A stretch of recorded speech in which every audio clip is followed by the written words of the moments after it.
So, with Season 10 coming out really soon, and with me kind of just getting bored of the current competitive season and talking about the same things again and again and again, I decided, hey, today I want to talk about my favorite season of Overwatch Competitive ever, and in my opinion, the best season of Overwatch Competitive. And do keep in mind that, yeah, some of the actual parts of competitive in this season might have been a little bit broken, a little wonky, and yeah, it wasn't the best season for everyone, but I want to talk about why Overwatch Season 2 was my favorite competitive season, and I guess kind of what Overwatch Season 10 could learn from it. And some of the things it can't really learn from it because it is, kind of nostalgic. It is kind of just existent because, it was one of the first seasons. But I do want to go back and talk about the seasons as I thought it would be a pretty fun idea. And if you have any of your own favorite seasons, please leave those down in the comment section down below.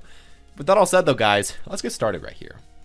Now, I guess the main reason why Season 2 competitive is my favorite season is because I felt like it was the first real season of competitive. When you look at Season 1 competitive, I mean, it did exist, but there was the corn flip fiasco, there was the fact that your rank was just a random number that was really hard to kind of understand what it really meant.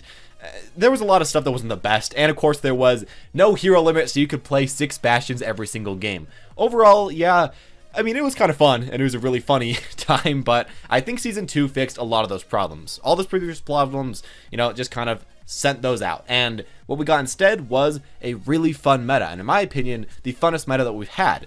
And it's kind of weird because it has a lot of dive characters in this meta, but I think the thing that made it fun for me is that most people didn't really know how to play dive way too well.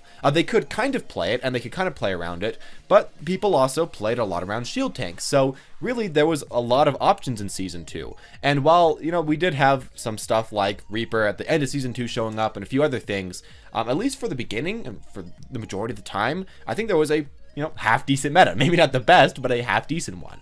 Now, what it actually was, if you go back and look at the meta and look at the hero usage, which I have on the second screen right here, is that it was essentially Zenyatta, Lucio, Zarya, Mccree, Reinhardt, Winston, Mercy, Genji, and then Tracer, Reaper, Pharah, Roadhog, Mei, and it just keeps going down from there. But those were really the most played heroes, and you actually saw them a decent amount of times. Now, the reason why I like this season in particular is because, again, the meta wasn't so hard set that you kind of had to do the same exact thing every single time. By the time this season came out, I mean, the game was still fresh, and we hadn't had like 8 to 9 seasons of competitive, and this is one of the things I was talking about earlier that you can't fix. This is just, the honeymoon period speaking, I guess, for me.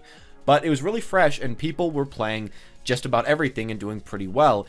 And I guess that is something that we could try to bring back into Overwatch. I mean, yeah, there actually were a decent amount of characters that were pretty bad that you couldn't play way too much of.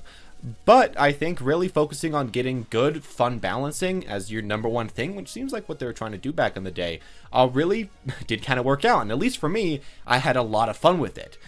Now, another thing I guess I kind of want to go over right now is the way that people played out the meta back in the day, I think was just a very enjoyable way to play it out. And especially with Lucio and Zenyatta, they, again, weren't really played as super divey characters. How really it was played is that Lucio and Zenyatta both played in the backline. They both did a decent amount of damage. They both played pretty safe, honestly. And then you had flankers going after them. Your own flankers were going after the enemies. Zenyatta and Lucio trying to save each other, trying to help each other, get good ultimates, save each other again, I guess, with their ultimates. While at the same time, all the DPS were trying to get through all that shield, get through all that damage, get through all those self-healing that the Lucio and Zenyatta were giving to each other. And overall, I think as far as support metas, it was really fun at the time, the way that people were playing characters. And again, that is just a throwback. I mean, you can't really change the way people are picking up characters now. And especially since the Lucio rework, he plays completely differently.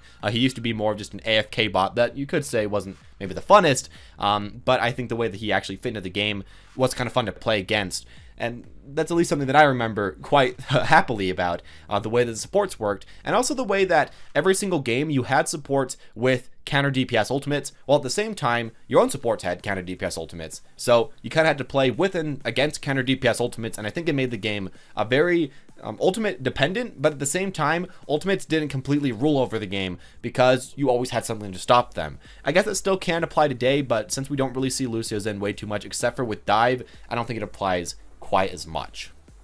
Now, to another character I have to talk about in Season 2, and this is going to be completely unfair.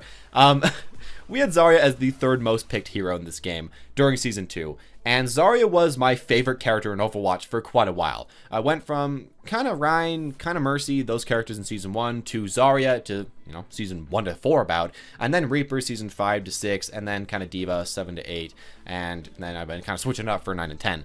I guess 10 we'll see in a while. But during those first few seasons when I started to play a lot of Zarya, she was really fun, and she was, of course, really good, and that's probably why I look at this with a rose-tinted glass, because she was a great character, honestly. And now when you try to play her, she's not nearly as good. She doesn't do as much damage. She doesn't get nearly as much charge as she used to. Beforehand, you know, back in Season 2, she'd get 50 charge whenever you broke her shields. Now you only get 40 per shield, which makes her a decent amount weaker, honestly.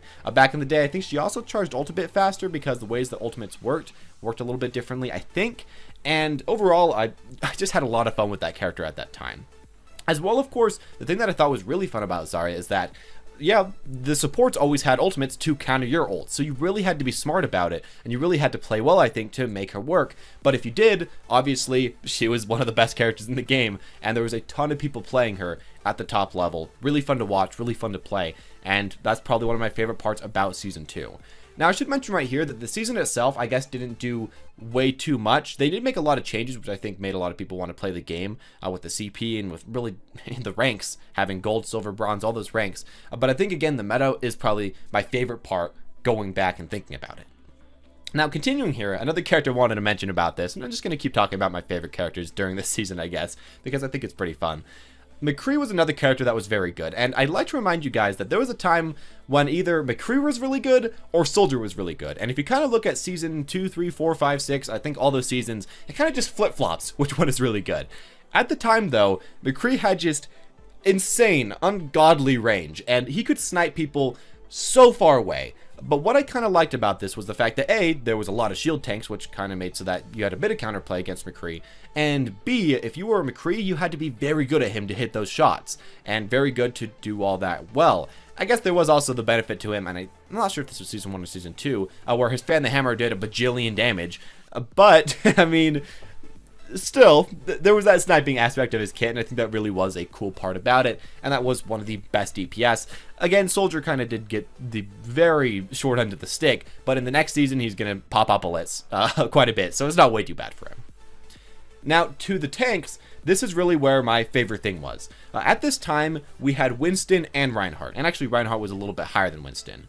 Personally, for myself, I mean, I really love playing Reinhardt. He's definitely my favorite tank to play, and even though I'm not that great at him, honestly, I think he just has so much outplay potential in his kit, so much unique gameplay in his kit, and, you know, when he's good, it's really fun to play him, and especially before they added people like Doomfist and Sombra, and mainly just a lot of the DLC characters, or I guess the after-release characters, whatever you want to call them, that made him a lot worse.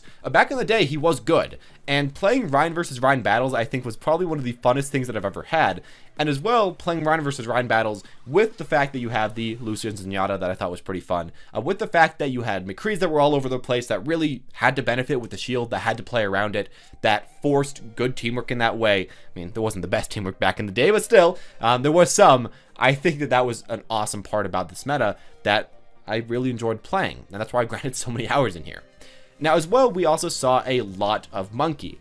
And Winston really showed up a lot more in King of the Hill than anything else. I mean, he kind of showed up in everything, but King of the Hill, he was king. You played quite a bit of, not really dive, but, you know, kind of similar to dive meta right there. And he was quite fun as well. And at the time, I think Winston was a bit more fun because you just kind of didn't realize that his kit was so one-dimensional. A long time ago, you know, I was really interested in Winston's kit. It seemed like you could do a lot, like there's a lot of mobility. After a while, you kind of figure out that mainly it's just you jump on them, you melee, and you zap them, and it kind of becomes less interesting. But in the beginning, I thought he had a pretty awesome kit to go with that. So that was a pretty cool thing. Now, before we wrap up here, I guess I should talk about some of the final characters. Mercy, honestly, I really hated that character when she had the res that could res everybody. It was super annoying to play against. I liked having Zen and Lucio as the most played characters, but yeah, Mercy did show up a decent amount, so there you go with that. I guess that is one knock for this meta. And as far as the DPS, after Mccree, we had Genji, Tracer, Reaper, and Pharah. I think all those characters are pretty fun to play as and versus, and especially Pharah with Mccree. I mean, you didn't see Pharah way too much, but when you saw her, it was pretty awesome because the Mccree could either snipe her out of the sky, murder her, or the Pharah could just play around that and do really well herself. And I don't know, I thought that was always pretty interesting. But really, in the end, this has just been my opinions about Season 2. Honestly, personally, my own favorite season, and I know I probably got some facts wrong about this. You know, there's probably some random stuff that I'm thinking completely wrong. I played ever since the first season, though, so they all kind of mesh together. And really, ever since, I think, Season, like, 4 or so, there hasn't been, like, any changes to competitive that really matter way too much. I mean, there has, sometimes. But I think the main real changes were early on, and I think that's probably why I have really good, thoughts about the earlier seasons, because it seems like they were changing a lot, probably because they were focusing on the game a lot, which I hope that maybe they'll start to do at Season 10, maybe Season 11. I really hope they kind of bring that back, because, yeah, I really do love Overwatch. There's a lot of cool stuff in the past, in the present, and I guess if you guys want to see another video like this sometime in the future, talking about one of my favorite characters looking back, I will do that. I mean, the game's been out for quite a while, maybe not long enough for some of you guys, but I mean, if you thought this video was any fun, and I mean, I'm pretty excited about making this one. Not sure if it's going to do good video view wise, but I guess we're going to see. But if you'd like to see one like this in the future, I guess comment that down below, or hit that like button, and as well, I guess hit that subscribe button to see it if it does eventually come out. Anyways, as always, guys, though, thank you all for watching. Hope you enjoyed. Again, if you do have your own personal favorite season, please leave that down in the comment section down below. And tell me if you hated competitive Season 2, because I'm sure a decent amount of you guys also didn't really like the season. It does really depend on the player to the other player. Anyways, all said, though, guys, thank you all for watching. Hope you enjoyed. And as always, guys, have a wonderful day.